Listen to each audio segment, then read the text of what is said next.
Good afternoon teachers. உரைநடையின் அணிநலன்களில் நம்ம பாதி லெசன் பார்த்தோம். இன்னும் மீதி லெசனை இன்னும் முடிக்கலை. இதுவரைக்கும் பார்த்தோம். ஓரிடத்தில் அமர்வேன், மேலும் கீழும் பார்ப்பேன், சுற்றும் முற்றும் பார்ப்பேன், மனம் அமைதி எய்தும்னு தமிழ்த்தண்டை திருவிக்க சொன்னதை அது வரைக்கும் பார்த்துருப்போம்னு நினைக்கிறேன். அடுத்தது இணையத்தமிழன் என்ன சொல்கிறாருன்னு பாருங்கள். திருக்குற்றாலத்தை பற்றி, அதோட மலை வளத்தை பற்றியும், அந்த மலையில் என்னென்னலாம் மரங்கள் வளரும், எதெல்லாம் நறுமணம் கமலும், கோலமாமையில் ஆடுவது, வண்டுகள் தேனுண்ட வண்டுகள் தமிழ் பாட்டு செய்வது அப்படின்னு திருக்குற்றாலத்தை பற்றி நிறைய சொல்லியிருப்பாங்க.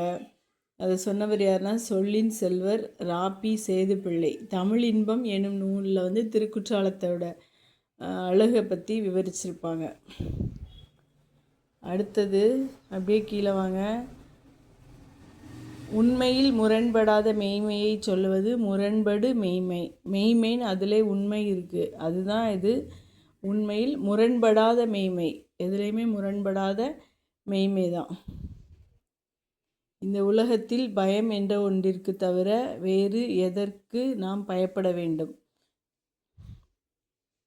அப்படின்ற முரண்படு மெய்மை இதை சொல்லியிருப்பாங்க. அடுத்தது பாருங்கள். முரண்பட்ட சொற்களை சேர்த்து எழுதுவார்கள். கலப்பில்லாத பொய். அடுத்தது இந்த இருக்கு பாருங்க, கலப்பில்லாத பொய்.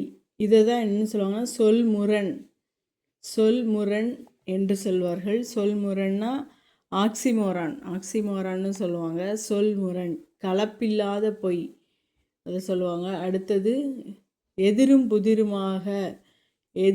புதிருமான முரண்படும் கருத்துக்களை அமைத்து எழுதுவோம். இதனை எதிரினை இசைவு என்கிறோம். ஆன்டிதெசிஸ், எதிரினை இசைவு. இந்த வேர்டை பார்த்திங்கன்னா தெரியும். இசைவு, எதிரினையாக இருக்கும், இசைவு எதிரும் புதிருமாக இருக்கும், ஆனால் இசைந்து போகும். அதுதான் என்னது? எதிரினை இசைவு.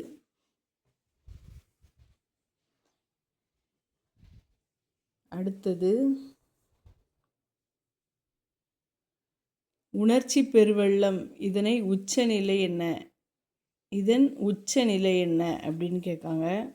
இணையத்தமிழன் அதுக்கு பதில் சொல்கிறாங்க பாருங்கள். சொல்லையோ கருத்தையோ அடுத்தடுத்து வைக்கும் முறையிலே உள்ள சிறப்பு தான் அது. சொல்லையோ கருத்தையோ அடுத்தடுத்து வைக்கும் முறையிலே உள்ள சிறப்பு தான் அது அப்படின்னு இணையத்தமிழன் சொல்கிறாங்க. அடுத்தது நூல்வெளிக்கு வந்துருங்க. நூல்வெளி.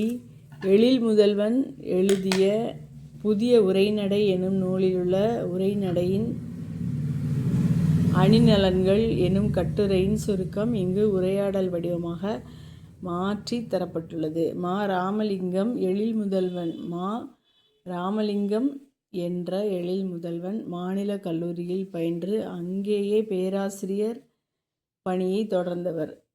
குடந்தை அரசு ஆடவர் கல்வி, பாரதிதாசன் பல்கலைக்கழகம் ஆகியவற்றில் தமிழ்துறை தலைவராக பணி செய்தவர். மரபு கவிதை, புது கவிதை படைப்பதிலும் வல்லவர். இனிக்கும் நினைவுகள், எங்கெங்கு காணினும், யாதுமாகி நின்றாய் முதலிய நூல்களை இயற்றிய பெருமைக்குரியவர். புதிய உரைநடை எனும் நூலுக்காக சாகித்ய அகாடமி பரிசு பெற்றவர்.